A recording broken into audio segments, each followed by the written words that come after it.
My beloved students of class 11, our today's topic is production function. It is within the unit producer's behavior. So we will go through this chapter, production function. First you tell me, what do you mean by production? Production means transformation of input into output. This is production. And production function refers to the functional relationship between input and output. See, this is the expression of production function. Q equals to function of K and L. K stands for capital. Suppose these are the two inputs used in production unit. K stands for capital, L stands for level. So using these two inputs, we are increasing the level of production. How the production will increase depending on these two use of these two inputs. So this input-output relation is stated as production function. In economics, when we are to talk about production function, there are two concepts related to production function. One is production in short run or short period production. Another is production in long run or long period production. What is short period production? What is long period production? Short period production signifies within the inputs required for production unit, some inputs are fixed. We are utilizing the capacity of the fixed input, fixed factor, by using variable factor. The short period production means some factors are fixed and one factor is variable. If we consider capital and labor are the two factors of production, and suppose capital or land, if you consider a agricultural farm, the land is a fixed factor. Farmer starts with a fixed area of land. Every day he is not changing the area of land, it is fixed to him. Now he is trying to utilize the capacity of that fixed factor. How? By employing more and more labor. Labor is the variable factor. So application of labor helps to utilize the capacity of land, the fixed factor, and production increases. If we apply more labor, there will be more production, gradually production increases. But once a situation will arise when in spite of application of more variable factor, production is not increasing. If it happens, that signifies capacity of the fixed factor has been fully utilized. Now using more variable factor, we cannot increase production. When capacity of fixed factor is fully utilized, production becomes maximum, and we say this is the end of short period. Now if we have to increase production, then we have to increase the area of land. Only option to increase production when capacity of land has been fully utilized. Even then, if you want to increase production, you have to increase the area of land. So up to this moment we are telling land is a fixed factor. The moment land is also being changed, then land is also variable factor. In long period, all factors are variable. So when we change all factors are variable. This is done when fixed factor has been fully utilized. Short period ends and then we change the fixed factor. All factors becomes variable, we enter into long period. When we are in long period, when we are changing all factors simultaneously, we must change the factors in fixed proportion. All factors will be changed proportionately, a proportion must be maintained. That is long period production. But so far our syllabus is concerned, we will concentrate on short period production or short run production where some factors are fixed. This short period production is based on a law. This law is called law of variable proportion. What does it state? Law of variable proportion states when some factors are fixed and one factor is variable, more and more application of the variable factor results gradual increase in production. Production is increasing, but how? Initially, production increases at an increasing rate. Beyond the limit, production increases at a decreasing rate and reaches its maximum. This is law of variable proportion.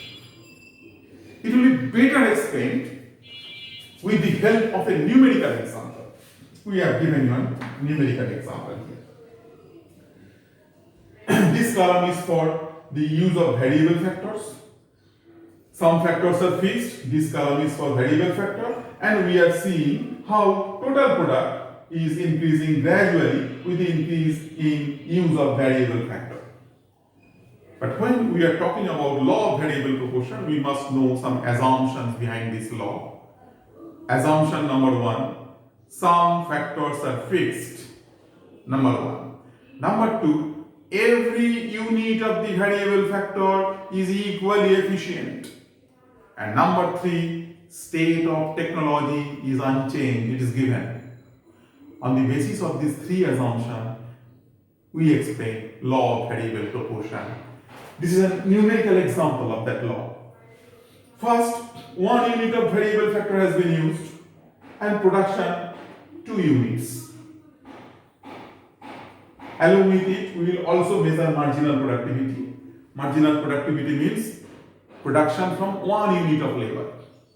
Total production changes if you change variable factor by 1 unit. That change is total production due to change in variable factor by 1 unit is called marginal productivity. I repeat, marginal productivity refers to the change in total production due to change in variable factor by 1 unit.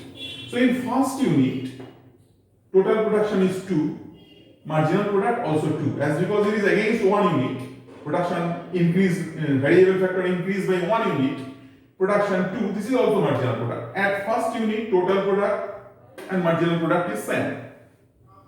Now, total product, if you increase the use of variable factor from 1 to 2, production increases from 2 to 6. So, production increased by 4 units. 4 is the marginal productivity. Increase in total production due to application of 1 more unit of the variable factor. Production increases from 2 to 6, so marginal productivity is 6 minus 2, 4. Use 1 more unit of variable factor. Production increases from 6 to 12. Here marginal productivity is 6. So up to this, first, second and third unit of the variable factor, what we are observing? Total production is increasing at an increasing rate. First increase by 2 units, then increase by 4 units, 2 to 6, then increase by 6 units, 6 to 12. This rate of increase in production due to change in variable factor by 1 unit is marginal productivity.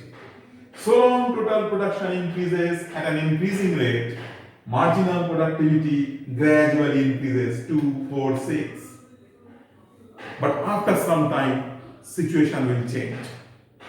After some time, total production will increase, gradually increasing. But see, how does it increase? You are using 1 more unit of variable factor, 4th unit, and production increases from 12 to 16. Total production increases by 4 units. Marginal productivity is 4. So here marginal productivity is declining from 6 to 4.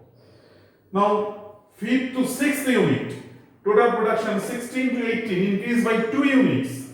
Marginal productivity 2. Marginal productivity is declining 6, 4, 2. Now 6th unit, total production is not increasing. In spite of application of the 6th unit of the variable factor, total production still remains 18. That means capacity of the fixed factor has been fully utilized. Even after using more variable factor, we are not being able to increase production. This is called maximum production given the fixed factors of production. Maximum production means there is no addition to total production. That means if there is no addition to total production, then marginal product will be zero.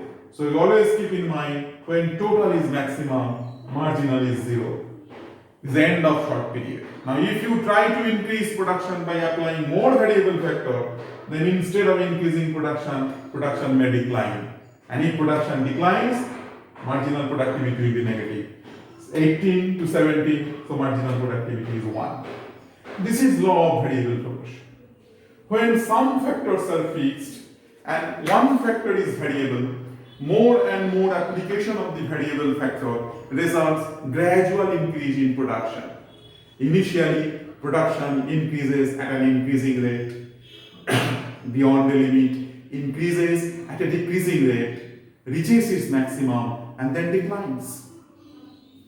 If you place these numerical data as point on graph paper, you can have an idea about the curves, total product curves and marginal product curve. We have seen here that total production is increasing at an increasing rate initially, 2, 6, 12. Marginal product is increasing, 2, 4, 6. When total increases at an increasing rate, marginal is gradually increasing. This will happen in graphical representation also. This is total product curve, gradually increasing, reaches its maximum, then declines. But initially total product curve is convex downward. It is convex downward. Why? Because total production is increasing at an increasing rate. Whenever a variable increases at an increasing rate, the curve becomes convex downward. At point F, total product stops to increase at an increasing rate and starts to increase at a decreasing rate. So this point F, where characteristics of total production changes, is called point of inflection. At this point, total product stops to increase at an increasing rate and starts to increase at a decreasing rate. So when total product is increasing at a decreasing rate, the curve is concave downward. So when total production is increasing at an increasing rate, marginal must be rising, it is rising. When total product stops to increase at an increasing rate, marginal reaches its maximum. When total product is increasing at a decreasing rate, marginal is falling. When total production is maximum, marginal is zero. When total production declines, marginal productivity below the axis marginal productivity curve, marginal production is negative. This is relation between total product and marginal product.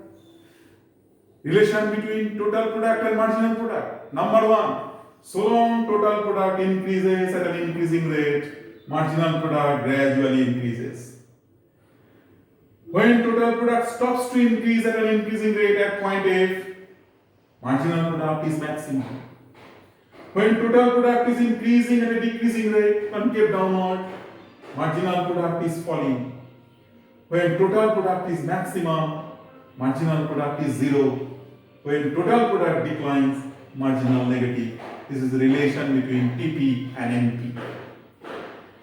Now, you have seen the total product curve and marginal product curve, and this is exhibiting short-run production according to law of variable proportion. This short-run production can be classified into three phases. First phase ends here, second phase when total production is maximum ends here, then the third phase. So in first phase, total product is increasing at an increasing rate, and first phase ends when total product stops to increase at an increasing rate, reaches at the point of inflection, and marginal product is maximum, first phase of production increases. As because marginal product is increasing, this phase is called phase of increasing return to factor. Actually, during this phase, fixed factor is too much in relation to the variable factor. Applying more and more variable factor, fixed factor is better utilized. ideal factor combination creates between fixed factor and variable factor, and marginal productivity gradually increases. Second phase, total production is increasing at a decreasing rate. Second phase ends when total production is maximum and marginal productivity is zero. Second phase ends here. As because marginal productivity is falling, it is called phase of diminishing return to factor. Why diminishing return to factor? During this phase, variable factor has become too much in relation to the fixed factor. Now fixed factor is thinly distributed among the variable factor. Per head availability of fixed factor is declining, but fixed factor cannot be used bit by bit. You have to use this fixed factor so long it is remaining underutilized. But per head availability of fixed factor is declining. That means fixed factor's work can be done, has to be done by variable factor. But variable factor cannot be the perfect substitute of fixed factor. So ideal factor combination breaks here and marginal productivity declines. So when total production is maximum, marginal productivity is zero, that means short period production ends here. Capacity of fixed factor fully utilized. Now you have to change the fixed factor. But if you do not do that, then your total production will fall. And because of excessive or overutilization of the variable factor, of the fixed factor, overutilization of the fixed factor results decline in production. It will be better if you withdraw variable factor, then total production can be increased and we will move back to second phase.